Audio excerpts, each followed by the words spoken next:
Scenes with Ladies Who Launch. I am Anthea Cutler, your mindset coach for women in business. And in this series, I really want to show you the behind the scenes in women in businesses, women's business, but the behind the scenes of women's businesses to show you that it ain't perfect at any level. At any level. So today I have the absolute pleasure of interviewing Emma Veiga-Malta. Emma did my beautiful backdrop. I was just explaining to Emma that my lighting is not right because of homeschooling and all sorts of things. The whole family's been into my office, but it still looks pretty good. Now, Emma is a strategic brand designer and she is epic at what she does. She is a leader in the creative space, and recently I think you were a judge for Osmompreneurs. Yeah. Can't wait to hear how that was, but thank you so much for joining us, Emma. My pleasure. Thanks for inviting me. We were just chatting before off air. It's like old friends chit-chatting away, so we'll just continue the conversation on Facebook.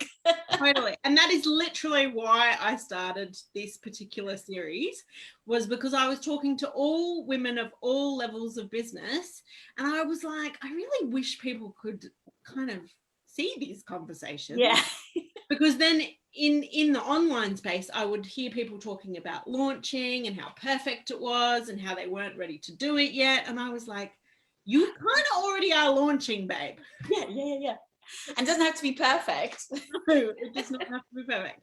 Okay, so question number one, my friend, is, and I always stuff this question up, but I love it. I really love it. It is, how would you like your ideal client to be talking about you if you were a fly on the wall? Ooh, I'd love people to say that Emma just gets me and gets my business and nails it every time and just comes up with ideas that I never knew existed and then helps my business grow to places I never thought could happen. That's what I'd love to have, that sort of like fly on the wall moment. And I'd love people to say, oh my God, Emma's original artwork that she used for my branding and my backdrop is just so next level. That's what I'd love. Oh my God. And I can so say that you are all of those things because I have worked with Emma as a VIP client and we had so much fun with my branding. Yes. And I even think my current backdrop right now, like people always go, ooh, how cool is that?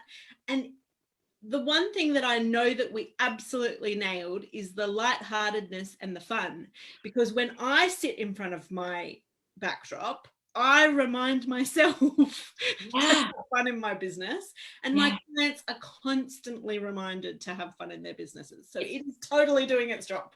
And that's the thing about visuals. What we see makes us feel a certain way. As humans, we're really visually motivated, and that gets translated into feelings. So if I was sat behind me with like loads of packing boxes and loads of rubbish, which actually is behind me because I'm moving house, you would have a very different experience on this call than with my backdrop. And the same with you. If you didn't have your backdrop up, it would be a very different visual experience and therefore a very different emotional experience. So that connection between visuals, what we see and how we feel is really real. It's tangible. Yeah, it's so important. Cool. And you can still tell about the behind the scenes of what's behind your backdrop. I was just saying to Emma, I was like, my lighting's off and it's all skewed, and Emma was showing me the boxes behind her curtain. Like, it doesn't have to be all, imperfect. Yeah, exactly. And I was even saying that I did my own hair last night because of lockdown, and that was hilarious too. I mean, because I'm on video all the time, or most of the week I'm on video quite a lot. And my hair was looking so horrible with this lockdown. I was like, right, I'm going to call my salon. They did kits, and it was the most imperfect job ever. My husband got involved. The hair was up. It was all being brushed, and it was hilarious. But, from imperfection comes a pretty good job, I think. So I totally reckon you nailed it. So good. Oh, the stories we are going to be able to tell after lockdown, hey? Yes. And on that, like anyone who's in Sydney right now, anyone who's in Melbourne right now, we are sending you so much love. Anyone who's in New South Wales or anywhere else in the world who's in lockdown or who has been in lockdown, like we are sending you so much love. Oh, absolutely. We've got to get creative about how to get through this. Yeah. And DIY hair was one of them. So good. And so why was it, like, just going back, why was it that you started your business? I know you've had a couple of evolutions of your business, so you can go back as far as you want. But for you, what was it about starting a business? Like what was it? Is it I actually, going way back to my very first business, I started my art business because I couldn't actually get a job legally in Switzerland. We were living in Geneva in Switzerland, and for visa reasons I couldn't get a proper job. So I thought, I'm an artist, I'm a designer, I've got a degree and diplomas in fine art and fashion, why don't I just have an exhibition? So although I don't actually launch like launching as you would talk about it, I actually launched my business completely imperfectly back in 1998. I borrowed $200 off my then boyfriend, who's now my husband, to frame my artwork. I literally rocked up to a cafe called Café des Arts, so an arts cafe, said, hey, this is my art, can I please have an opening night, which is kind of the launch night for artists. It's called the vernissage, which is the varnishing night, where traditionally artists would varnish their paintings just before they showed it to the public. So I just rocked up and said, here's my art, can I please have an opening night, a launch night? And they said, yeah, no problems. And I just went to IKEA and got frames and framed from IKEA, which is less than perfect, but that's what I had at the time. Yep. And I knew I wanted to make money from my art. I never bought into the starving artist ethos. I always, so if I do some artwork, I need to get paid for it. And that started in 98, very imperfectly in a little cafe in the cool, funky area of Geneva. And so that's it. It's moved on from there. Cool. And so what does, like, going back to the definition of launching, the other thing that I am here to do is to kind of show people that launching can look like 100 million different things. Yeah. So what does launching look like for you now, or what does your business look like for you now? Well, like in terms of onboarding clients and... Yeah, the launching, in one sense, I don't have sort of like launch dates, and I don't have an open cart sort of scenario with my design business. So launching for me is just me putting out a message that needs a specific action to happen. Mm-hmm. So my launch might be, I'm raising my prices in next year, join me now on the old pricing. I would launch that. I'd have like a 2-week window where I would allow people to sort of book in at the old price. So that's how launching kind of looks like for me today. If I'm launching for a short period of time, I had pre-designed backdrops, which I've kind of discontinued now for other reasons. But launching a new design on that would just be social media. It would be talking about it. And for me, launching is just telling people about what's happening next and what they need to do next. And that's it. Totally. And for me, like, the purpose is not to get every woman in business to say that they're launching, but it is if you've got a mindset problem around it, like, I want everyone to be able to say confidently, I launch stuff. Yeah, absolutely. And not have this big image of this perfect woman in the future that launches way better than her, Yeah. Probably way closer than you think. And for me, the actual launch style of things, all it did was took all of the promotional activities that I already did, put it into a plan, and gave me a focus for the next 2 months. Some structure. That's so true. So even if, because when you sent the questions through for this chat today, I thought, I don't really launch. But once I looked at the questions, I was like, everything that most people do in business has a launch element to it. It's the offering of something with a outcome that you want to happen, whether it's to join my course or buy my this or whatever it might be. So that's kind of a launch. Everyone kind of launches in one way or another. Totally. And I think that's the most common answer that I'm getting is, I don't think I launch in the way that you think about launching. And I was like, that's the whole point. Thanks. Yeah. It's so true. But then interestingly now, I'm kind of getting into the realm of the official launching world, because I've got my design business, Bespoke Backdrops and Branding. And last year I launched my creative mentorship business. So I now have a mentoring program where I mentor other artists, designers, creatives, writers, because running a business as a creative is kind of different from running a business as if you're a coach or a healer. There's other elements when you're a designer, for example. So I launched this this business last year, and I did a very soft launch. So it was just to people that I knew. And again, it was a whole new world that I've now stepped into, because now I will be having what I would term official launches, like with early bird offers and cart closing and things like that. Even though my membership program is evergreen and the product and the content is evergreen and, you know, instant access, I still want to have those moments of launch mode. So I'm offering something new, or, you know, doing a webinar with a special bonus at the end. So I feel like I'm stepping into another world that I don't fully belong to yet. Like all these people doing whizzy launches, I'm going, oh, it's just me. I'm just coming in here. I'm going to join you gals and guys. But really, I belong in the design world. But it's kind of interesting to see how they kind of blended now. And I'm in just started my second year, just started doing that. And yeah, the launching thing is more deliberate these days.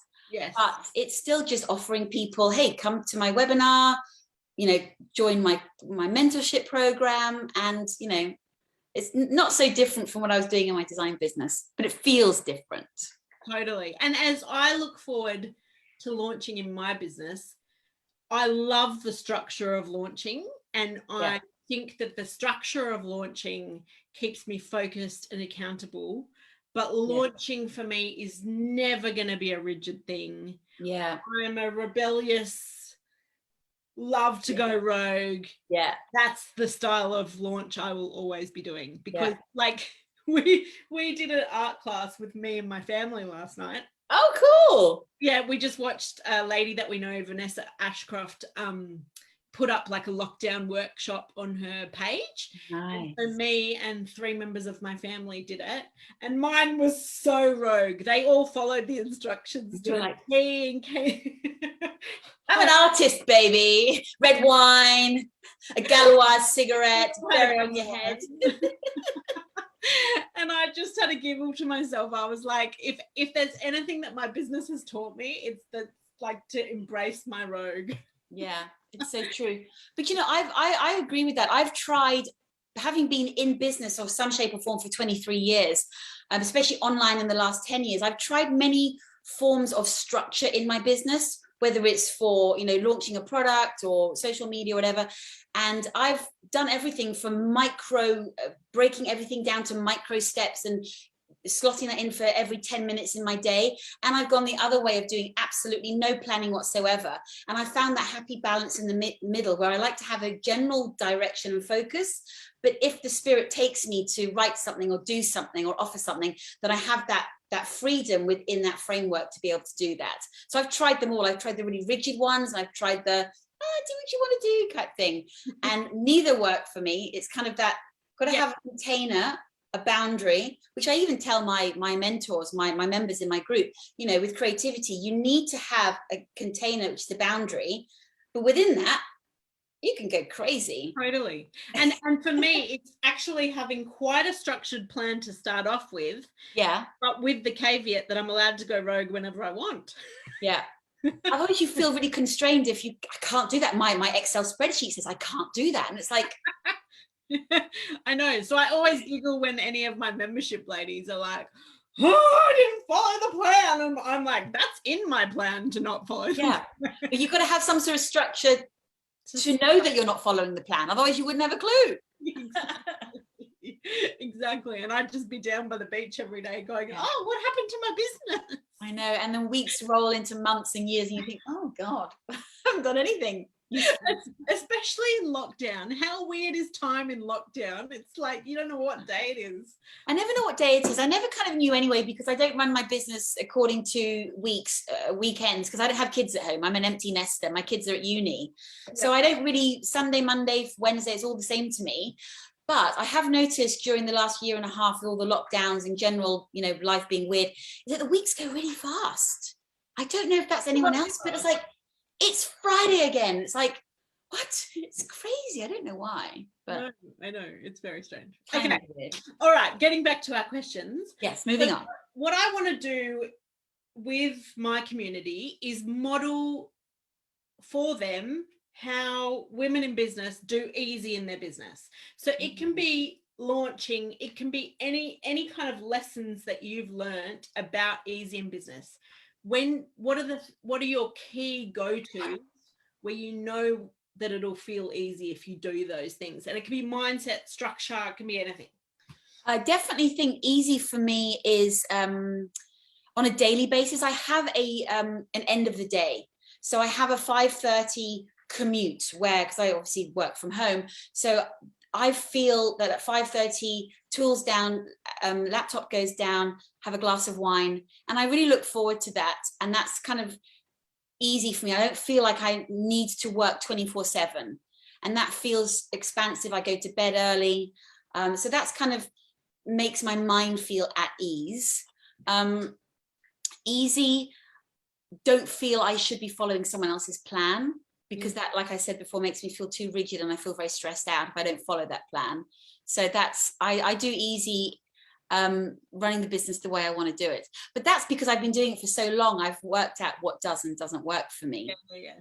Love it. So okay, cool. Yeah. And what's your go-to to get you through the challenges? So when you probably know what these are now because you're living in one room with lots of boxes behind you. Okay, it's crazy. What is your go-to to get you through the challenges?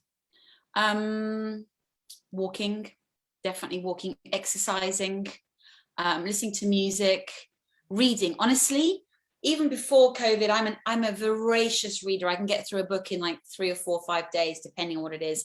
It took me about a month, 2 months to get through the Count of Monte Cristo, because that's a bit, Alexander Dumas is a bit of a bigger tome. But generally, I can race through a book, and that's what helps me get through the challenges, because it's like I have a movie in my mind, and I can disappear into that movie in my mind more than I can do an actual movie. So yeah. And also, I tell you what also has kept me sane and getting through the challenges is having an online community like you and I chatting. Like this, my laptop is my portal to another world. And I'm so blessed to have, every day I have conversations with people face to face, even though we're not in the same room. And that gets me through everything. I love it.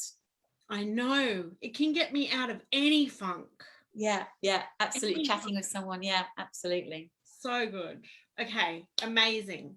And so overall, what are the best, like for someone trying to up level in their business, what are the best supports that you would be recommending? And it can be mindset, it can be strategic, it can be tech, it can be anything.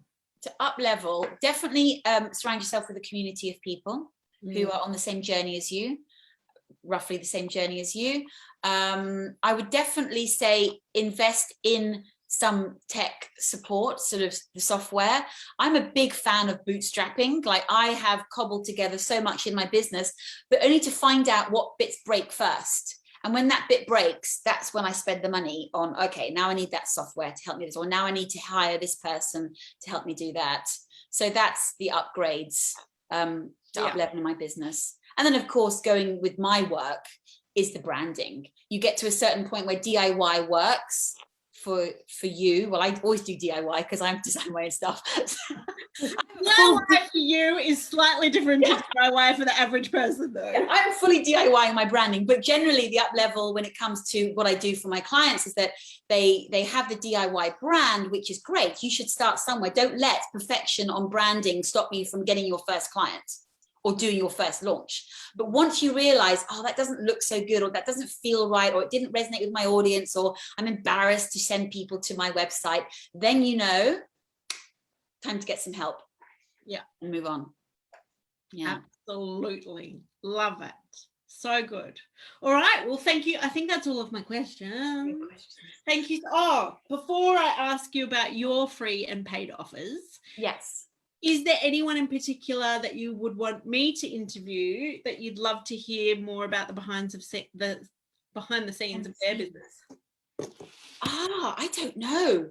Okay, you can get back to me. Yeah, there's so many people that, I mean, there's a couple of people in the sort of tech world that I used to follow that I just love to find out their background. Andrew Warner is one of them, but he would not be of interest to you, I'm sure. But no, there's so many people I can't think off the top of my head. That's okay. You can text me through later. I just like to keep it going. And yeah. Well, I'm one of those people that comes up with an answer like an hour after the argument or an hour after the interview. I'll be having lunch in a minute. I go, oh, that would have been a great answer for Anthea, but you know. I'll post it on my page later when Emma sends me the text of who we're going to interview next. Yes. I'll think her. I'll post it on my page so that everyone can get excited. And if you're watching live, please comment, let us know any aha moments or any, you know, chat moments. We would love to have a conversation with you, and hashtag replay if you're watching on the replay. Emma and I would love to come back and have a chat. Oh yeah, I'm always on Facebook. I live on Facebook. It's great. It's my go-to. I know. I always giggle when people say, oh, there's just rubbish on there. I'm like, I have curated my Facebook experience. Yes. There's not rubbish on there. It's so true. Yeah, you can control what you see. You actually can. You actually can. Okay, cool. So we would love to find out more about what you've got on offer for people today. A couple of free things, a paid thing, and I'll pop all the links both in the comments and the description. Yeah, so for my branding business, my design business, I've got a PDF called Creating Your Killer Brand, 5 elements you need to create a killer brand. And it's a beautiful PDF, and it's the 5 things that you need, and you can go and check to see whether you've got them already in your branding, or if you don't, you can fix them yourself. So that's one PDF. And then the other one is for the creatives who are watching, who might be running a creative business, and it's called Stop Working for Free. Because a lot of creatives, artists, designers, musicians, they work for free because they think they should. And how do you say no without feeling mean and guilty? So that's another sort of a PDF I'd like to offer people. And then of course, I am launching my creative business program called the Bespoke Business Hub. Again, on Thursday, I'm doing a webinar. So maybe I'll just put a link down to the Bespoke Business Hub. And if there's any creatives there that want to have some mentorship and some business advice and a community of other creatives, come and join us. Amazing. And what's your webinar topic? Is it just you hanging out with everyone? No, it's called Creative Freedom, how to create time, joy and freedom in your business. And it's all about running a lifestyle business, really, because that's what I do. I run a lifestyle business. So that's what it's all about. And we're going to be structuring and going through, you know, planning how you can create your own lifestyle business as a creative. So good. And you do that so well. And I have to tell you something. I was speaking to a client the other day, and we were talking about like when business feels like it has to be hard. And she was claiming to me that there was nobody in her world where she felt like they weren't, you know, basically working on the brink of burnout. And then I challenged her to really see if there was anyone in her world who was doing it better than those people she was thinking of. And guess who she came up with?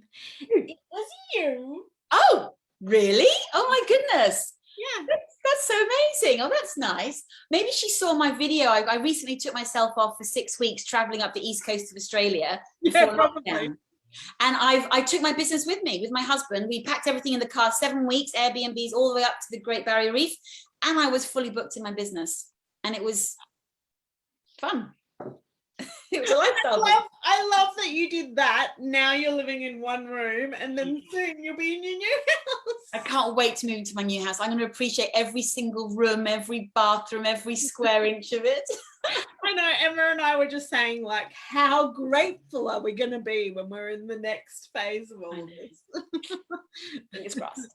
Yeah, amazing. Awesome. Thanks so much for sharing everything, all of your insights with us. Oh, my pleasure. It's been good to chat with you. Yeah, I know. It's so good to catch up. And that's why I also do these on a Monday, because I'm always buzzing afterwards. And I'm like, what a wonderful it's kind of selfish. Like, what a wonderful way to start my week. Absolutely, why not? You build the business that works for you. And this works for you. Yeah, totally. Thank you so much, lovely. And Pleasure. we will come back to any of your comments Yes. or conversations in the chat box. Goodbye. Bye.